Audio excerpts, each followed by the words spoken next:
Ladies and gentlemen, please take your seats. You know, every once in a while you've got to just appreciate a good old-fashioned movie where things are blowing up and there's a race against time and there's drama and this, that, and the other, and it's just a good old-fashioned, fun piece of spectacle. And if you're within the sound of my voice, that must mean you're in the seats with once more. As always, my name is Dave Voigt, and I'm the host of this podcast, where we sit down with a wide-ranging variety of industry professionals and pick their brains not only about current projects, but state of the industry, how they got started, and so very much more. And if you'd like to subscribe to us, and I mean, I hope you do, because you're listening right now, you can do that over at Spotify Podcasts, over at Apple Podcasts, or you can find every single one of our episodes archived over at our YouTube channel. Also, it'd be great if you'd follow us on social media. There's Facebook, there's Twitter, there's Instagram, at In the Seats, or at It's Podcast One, for all sorts of updates. And finally, and I like to think most importantly, because it's where this little media empire of ours all began, over at In the Seats, intheseats.ca, for all the latest movie news, reviews from festivals and things going on, not only in the city of Toronto, but all across the world. On this episode, we got a good one. We got a fun one. Because coming to VOD platforms this Friday, if I'm not mistaken, it is Skyfire. It is a good old-fashioned disaster flick, a Chinese disaster flick, but with a bit of a British influence, because it is directed by the one and only Mr. Simon West, who you may know from movies like Con Air, Tomb Raider, things of that nature. And basically, it takes us to this remote island that is a beautiful paradise, but it's located in the Ring of Fire in the world-famous Pacific Rim volcanic belt. And once the volcano erupts, I'm sure you can imagine things go a little wrong. But we talked with Simon just about why he took on this project, why he took on shooting a Chinese language film, because it is a Chinese language film, and just sort of the challenges therein, and sort of the art of the action movie, which does not get enough appreciation these days, but it really should, because there's room to make sort of those mid-level action movies on a budget without having to sort of use the gross domestic product of a small nation like a Marvel movie does. But anyway, I hope you enjoy our talk with Simon, because I know I did, and it was a lot of fun. All right. Simon. Hello. How you doing today, sir? How are you? I'm good, man. Thank you for the time. I appreciate this. No problem. Sorry, it's a bit late. The thing before ran over. It's a press day, man. No worries. Yeah. Now, I mean, obviously, congratulations on the film, man. It is a lot of fun.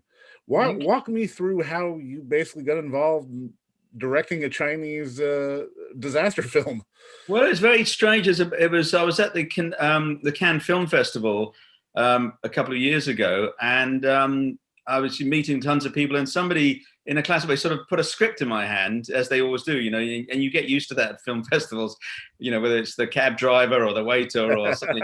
Oh yeah, great, thanks for and I was I think I was stuck in a hotel lobby waiting for something. I had the thing sitting in my lap, and I started reading it, and I went, actually, this is pretty exciting, and it's a world that I like, which is a big canvas, because you're always looking, how am I going to have fun making this film? And they go, well, this is a very big playground to be in. And so I started talking to the producer of it, and that was when I found out that it was a Chinese film, or a Chinese production. And because the script was all in English and the characters all speaking English, so there's no way of telling from the script.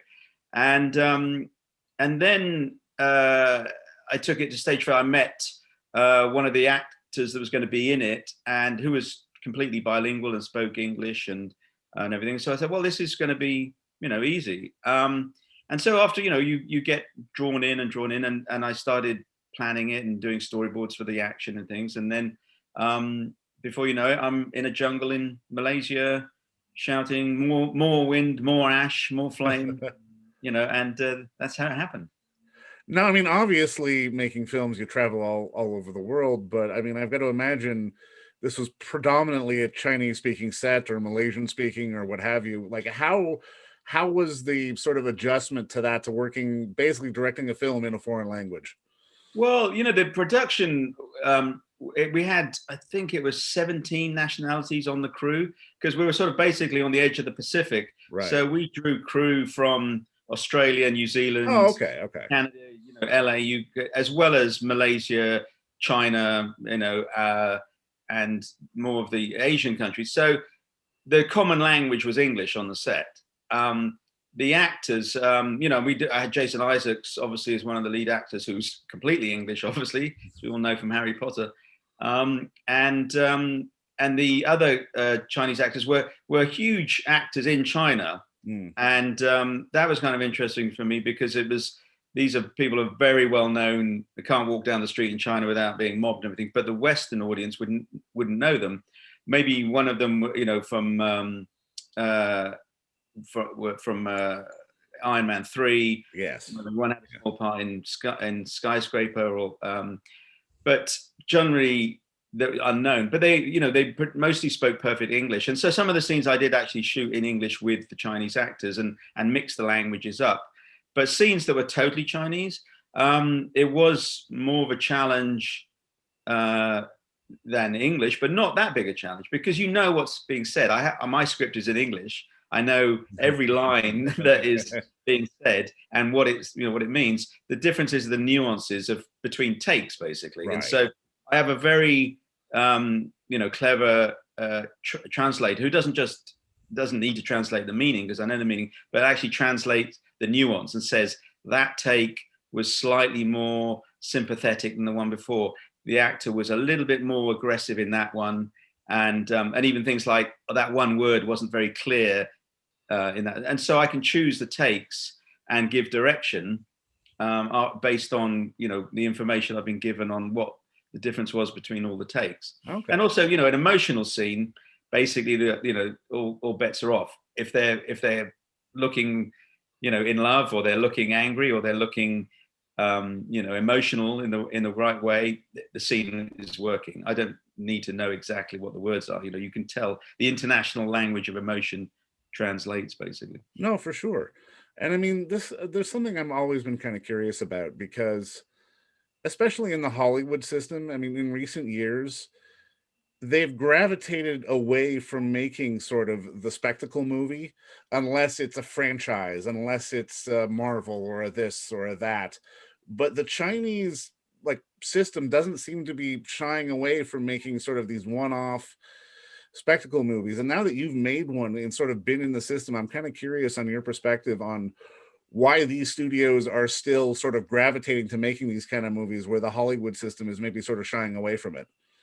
Well, I think it's because the Chinese movie business is changing away from maybe its traditional, more artistic in some ways, type of filmmaking, and wants to be more like Hollywood, and wants to make the blockbuster and the big franchises. But so it's just starting off in that, and it's very new to them. We forget how blasé we are about those kind of movies, and we've been doing them since the 50s, 60s, and 70s, but that's new to them. They've done big epic military dramas, historical dramas, but this sort of blockbuster bubblegum summer movie is very new to China. So they're having fun with it and saying, show us how it's done, and we want it. And so it's new to them. And I'm sure the way everything accelerates these days, in a few years, they will also be going, we need to do something other than these big one-off blockbusters. But at the moment, they're loving it. That's their favorite thing. I got to imagine having a movie open to 20,000 screens is a different experience than maybe you're used to in the past. Yeah, I mean, I couldn't believe it. I mean, the size of the film business there is so huge. Like I say, if you have a big film in Hollywood, you have 4, 5, 6,000 screens is huge to open on, and they regularly will open. Well, I say regularly, but these new blockbusters, like the one I've just done, is a 20,000 screen release. And you can imagine the size of that, and it's very, very exciting when that doesn't happen, anymore in the West so much. No, and I mean it's a weird thing just because you see just sort of the evolution of the business, and I mean I think the first film I saw of yours was probably Con Air, and especially in the '90s there was this sort of one-off action blockbuster that seemed really sustainable that people sort of bought into, and I mean I'm always kind of curious why it kind of faded away in favor of the more fantastical sort of over the top kind of features. Yeah, I don't know. I think maybe they are risky in a way. You put all your eggs in one basket, and I think now the system is we'll spend a lot on a film, but tell us what the next five versions of it are. So this sort of investment is amortized over a franchise, and there's people always talk to me on these films. Oh, what about the sequel to this film? And have you planned the sequel? And I say, well, never ever plan a sequel in this world. It is only Marvel and DC that can plan those 10-year arcs for their characters, and because they have the investment, I said just make sure the one film is good, and and let it make its own sequel if people really want it. That it will make, but for goodness sake, don't have any weird open endings where things aren't answered because you think you're going to have a sequel, because 99% of the time you're never going to have a sequel. So just make sure this one's good and it all wraps up, and play safe. Con Air would have been a different movie if Malkovich had gotten away, that's for sure. Yes, yeah. I mean, but now they say, well, you'd say, did he not get away? I mean, was that just that you can invent anything? That's why I say it's like, don't worry about a closed ending. You can always invent a way to open it up. Character didn't really die. His twin brother, he's been morphed from a single cell that was left on the sidewalk. Anything you can make a sequel out of a paper doily.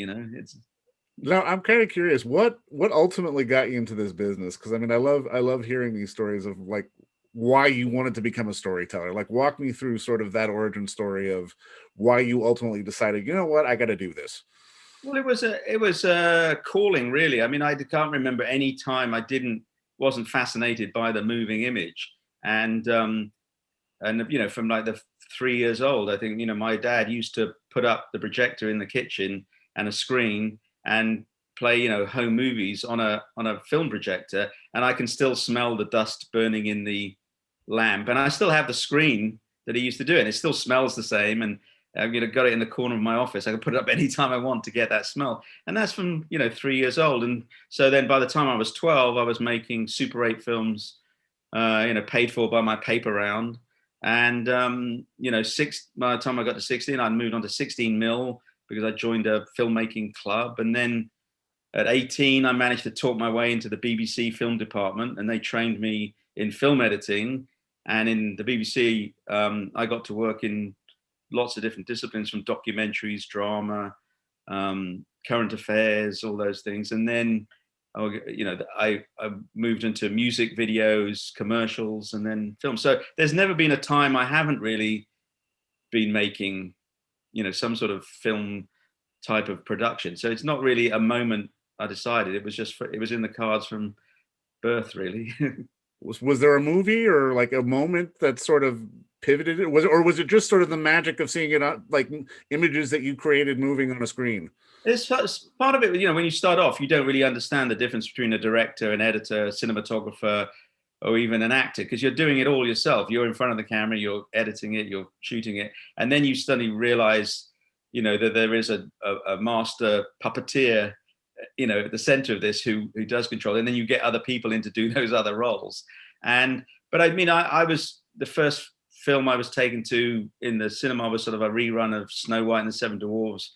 But I must have been 4 or 5, and sitting in a dark cinema, theater with a big, movie playing was the most exciting thing. So it was gradual. It was my dad's home movies, Snow White and the Seven Dwarfs in the movie theater. Then it moved on to like Bond movies, and then there's a fantastic film that I saw as a teenager of like 12 or 13 that was about people of my age. It was called Melody. It was written by Alan Parker and directed by Waris Hussein, which was just set in a London school. And that's when you go like, it spoke to me because I was 12 and this was a film about 12-year-olds. And as I moved on, it is at that period it was things like Bond in the theatre, but then on TV, the BBC officer played lots of fantastic European films. So I watched all the Truffaut films and the Kubrick films and things like that. But on TV, they'd already been out on theatre release, so I got to watch them on a small screen. Okay. But I mean, I just watched everything that moved, basically. Yeah. Now, I mean, people obviously know you for sort of action films and films with a lot of bombast, and I'm kind of curious, is there a dream project in the back of your head that maybe people wouldn't expect, like a story that you would want to tell one day? There's lots of them. I mean, the trouble is the films do take so long to get going from at any point in the stage, from the idea to the script to raising the money to shooting to, I mean, just to, it's average, 10 years is minimum for a really good film, and so the possibility of shooting all the ideas you have in your head is just ridiculous. And it's very hard when you realize that you're only going to get to make this many films because you have a lot of ideas. But I have a lot of ideas all the time that I will kick around, and some of them, I'll have bought a book 10 years ago and I've been noodling around with it, and some of them I get to make like 10 years later. But there's still a few out there that we've got close to making. But the thing about me, I like lots of different genres. That's the thing. I mean, I'd love to make a sci-fi film. I love sci-fi, but I've never made sci-fi. And so I guess, that would be a project. But, there's smaller art projects about certain people and characters I'd love to make. But we'll have to see which ones make it through the sieve and the hostile environment is to make these films. Because unfortunately, unlike writing, where you can sit down and do it for free, making a film is very expensive and needs a lot of people. So, oh, no doubt. I mean, I guess just to put a bow on this, if the Simon who was directing Rick Astley videos could talk to Simon today, what would he say? And vice versa. What? And vice versa. Like if young Simon could talk to you, what would he say? And what would Simon today say to young Simon?